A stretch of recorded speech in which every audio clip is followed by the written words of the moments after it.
લોકસભાની ચૂંટણી જેમ જેમ સામે આવી રહી છે તેમ તેમ રાજ્યના અનેક સમાજો સામે આવી રહ્યા છે ત્યારે સુરેન્દ્રનગર જિલ્લાના કોળી સમાજને લોકસભા ટિકિટ ન ફાળવવા અંગે ચર્ચા કરવામાં આવી હતી। બેઠકમાં પૂર્વ સાંસદ પૂર્વ ધારાસભ્ય ઉપસ્થિત રહ્યા હતા અને ટિકિટ ન ફાળવાતા રોષ વ્યક્ત કર્યો હતો। ચૂંટણીમાં ટિકિટ મળે તે માટે તમામ રાજકીય પક્ષો પાસે માંગ કરી રહ્યા છે। જો કોળી સમાજને ટિકિટ નહીં આપે તો ચૂંટણીનો બહિષ્કાર કરી અપક્ષ ઉમેદવારી પણ જ્ઞાતિ દ્વારા કરવાની ચીમકી ઉચ્ચારી હતી।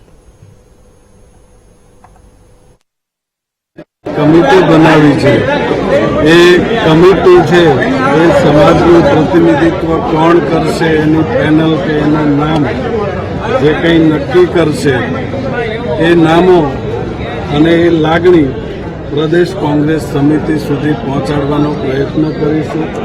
અલબત્ત થોડું મોડું થયું છે। આવતીકાલે સીઈસી છે।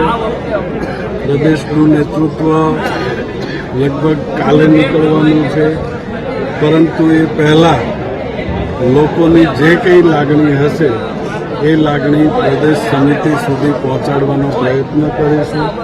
ભાજપ પાર્ટી જો તળપદા કોળી સમાજને ન્યાય કરવામાં નહીં આવે તો તળપદા કોળી સમાજ જે પક્ષમાંથી જે તળપદા કોળી સમાજને ટિકિટ આપવામાં આવશે તો તેની સાથે રહેશે।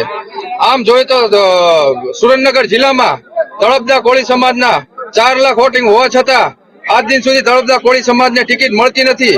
જિલ્લામાં જોઈ તો કોઈ પણ હોદ્દામાં મહામંત્રીમાં કોઈ પણ પદ આપવામાં આવતું નથી। આજ સુધી જિલ્લા પંચાયતમાં પ્રમુખ તરીકે કોઈની વરણી કરવામાં આવતી નથી। તળપદા કોળી સમાજે ભાજપને ઘણું બધું આપ્યું છે। આજ દિન સુધી ખોબે ને ધોબે મત આપ્યા છે, છતાં સુરેન્દ્રનગર લોકસભા સીટમાં આવડી મોટી અવગણના તમારી ક્યારે સહન નહીં કરે। 3 સીટો તળપદા કોળીની છે, જુનાગઢ, ભાવનગર અને સુરેન્દ્રનગર। પણ છેલ્લા 3 વખતથી ભારતીય જનતા પાર્ટી અન્યાય કરે છે। જુનાગઢ અને ભાવનગરમાં બંને સીટો બંને પાર્ટીઓ કોળીને ટિકિટ આપે છે। અહીંયા આગળ અન્યાય કરે છે, માટે આજે તળપદા કોળીની મિટિંગ અહીં બોલાવી હતી એના વિરુદ્ધમાં કે ગમે એમ કરીને કાં તો એનું ઉમેદવારી પાછું ખેંચે અને તળપદા કોળીને ટિકિટ આપે, બસ।